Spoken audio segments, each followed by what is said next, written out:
Welcome back to Student Spark. तो कैसे हो आप सभी लोग। आज हम सॉल्व करने वाले हैं जो हमने स्ट्रिंग का बेसिक पढ़ा उसके कुछ क्वेश्चंस। ठीक है। हम स्ट्रिंग टॉपिक को 4 पार्ट्स के अंदर डिवाइड करेंगे, जिसमें हम सबसे पहले पार्ट के अंदर बेसिक कवर करा थ्योरेटिकल। अब हम उसका प्रैक्टिकल इंप्लीमेंटेशन कवर करने वाले हैं। उसके बाद स्ट्रिंग के हम कुछ मेथड्स होंगे उनको कवर करेंगे, देन उनका प्रैक्टिकल इंप्लीमेंटेशन। और ऐसे हमारा स्ट्रिंग का जो टॉपिक है वो कंप्लीट हो जाएगा। तो हम स्टार्ट करते हैं पहले क्वेश्चन के साथ। How do you declare a string in C. String को आप सी के अंदर कैसे डिक्लेयर करोगे? तो सिंपली जैसे हम अपना एरे डिक्लेयर करते थे, कुछ इसी तरीके से हम अपने स्ट्रिंग को डिक्लेयर करेंगे। क्योंकि हमें पता है, हमने बेसिक के अंदर पढ़ा, जो हमारा स्ट्रिंग है बेसिकली वो एक करेक्टर एरे है। तो जैसे एरे को डिक्लेयर किया जाता है सेम वैसे ही हम करेंगे, लेकिन इसके अंदर चेंज क्या होगा? सिर्फ डेटा टाइप का। जो हमारा डेटा टाइप होगा वो करेक्टर टाइप का होगा। कैर, एक हम इसका नेम ही रख देते हैं उसके अंदर, देन हम साइज जैसे हम अपने पास कर देते हैं।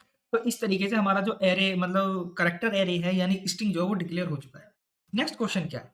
Right a program to initialise and print a string. यानी यहाँ डिक्लेयर हो गया, अब हम क्या करेंगे, अपने स्ट्रिंग को इनिशियलाइज करेंगे और देन इसको प्रिंट करवाएंगे।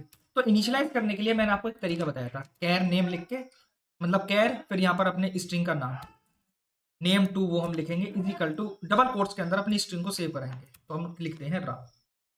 अब देन प्रिंट कराना है। एरे पर हम क्या कर रहे थे, लूप लगाकर हम एरे को एक्सेस कर रहे थे, लेकिन इसके अंदर एक स्पेशल फॉर्मेट स्पेसिफायर है जिसको कहते हैं हम string format specifier.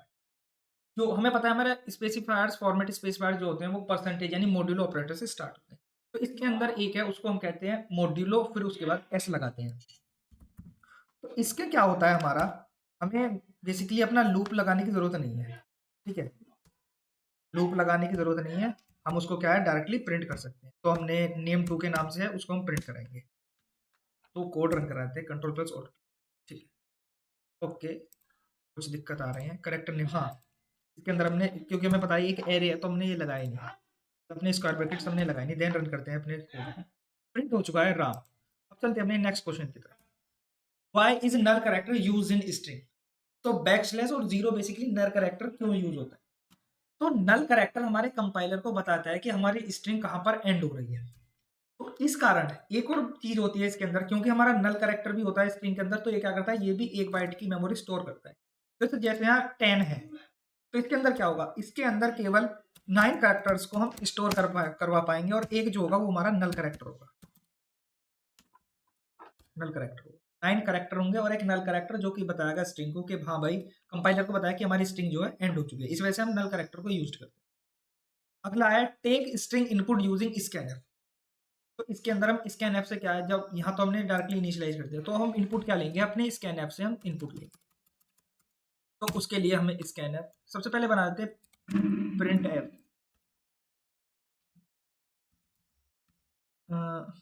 Enter the string space दे। ठीक है, उसके बाद हम लिखेंगे स्कैन ऐप। उसके अंदर हम अपना फॉर्मेट स्पेस करें, यानी स्ट्रिंग का इनपुट ले रहे हैं तो परसेंटेज ऐसे लगाएंगे। उसके बाद हमें एड्रेस पास करते हैं, लेकिन इसके अंदर हम सीधे हम नेम पास कर देंगे, तो इशू नहीं होगा, क्योंकि ये फॉर्मेट स्पेसिफायर है, इसके थ्रू ये पहचान लेगा। उसके बाद हम क्या करेंगे, प्रिंट करवा देंगे अपने क्या है जो भी हमारा स्ट्रिंग हम इनपुट लेंगे, परसेंटेज एस देन कॉमा। तो पता है जब हम इनपुट लेते हैं तो हमें क्या अपना टर्मिनल का यूज करना पड़ता है। नेम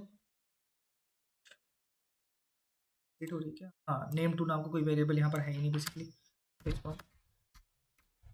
तो अब हम क्या करेंगे, अपने टर्मिनल को ओपन करेंगे, यहाँ से नहीं, कंट्रोल और बैकटिक से।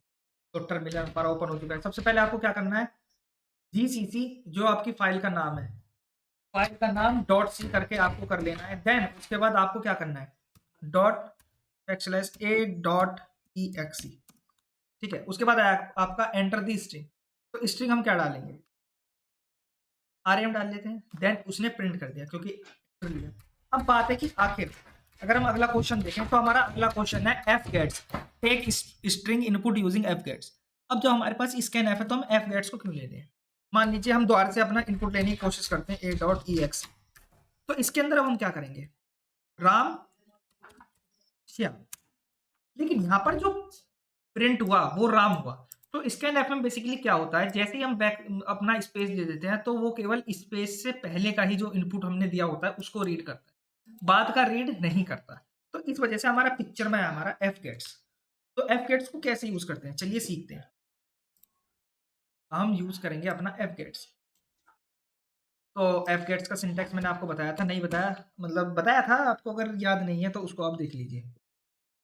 तो fgets के लिए हम क्या करेंगे, fgets को अपने को यूज़ करेंगे, ठीक है? fgets के अंदर क्योंकि एक फंक्शन है, तो fgets के अंदर हम सबसे पहले हम क्या पास करेंगे? सबसे हम पहले पास करेंगे नेम अपना।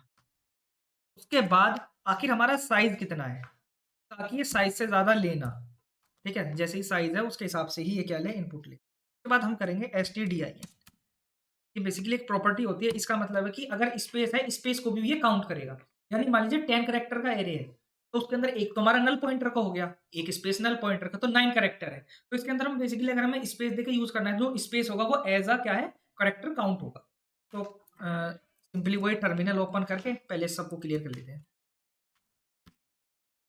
डॉट एंटर द इसके स्ट्रिंग हम करेंगे राम। करा इसने प्रिंट, आखिर दिक्कत क्या? दोबारा से करते हैं, एक बार क्या करते हैं, इसको दोबारा से सेव करते हैं।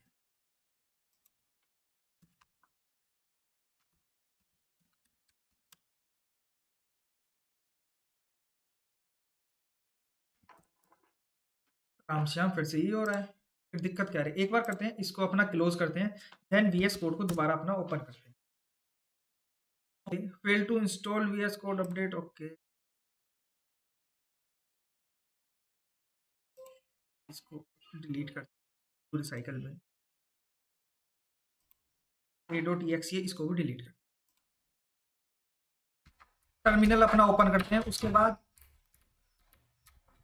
gcc स्ट्रिंग डॉट सी, ठीक है, dot backslash A dot E x, ठीक है, एंटर दी स्ट्रिंग। अब हमारा ओपन हो चुका है क्योंकि हमारा स्पेस आ गया, तो पहले क्या था, स्पेस नहीं आ रहा था, तो हम लिखेंगे राम,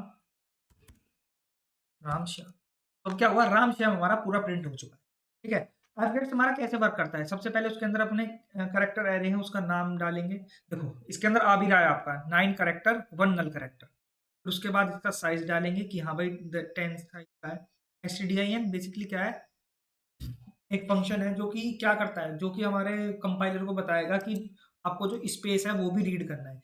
कि हम स्कैनफ के अंदर जैसे स्पेस देते हैं तो वो क्या करता है, वहाँ पर एंड कर देता है हमारी स्ट्रिंग। तो इस वजह से fgets हमारा जो है वो यूज में आया। तो यही था हमारा प्रैक्टिकल इंप्लीमेंटेशन जो हमने बेसिक्स के अंदर समझा। अगले लेक्चर के अंदर हम थोड़ा जो है स्ट्रिंग के जो फंक्शंस हैं, प्रॉपर्टीज हैं, उनको हम यूज करेंगे। जैसे कि आखिर लेंथ कैसे करें, वन बाय वन अपने कैरेक्टर एरे को कैसे प्रिंट करवाएं, यानी जैसे कि हमारा ये हो गया राम श्याम हुआ, तो वन बाय वन हम लूप लगाकर इसको कैसे प्रिंट करा सकते हैं।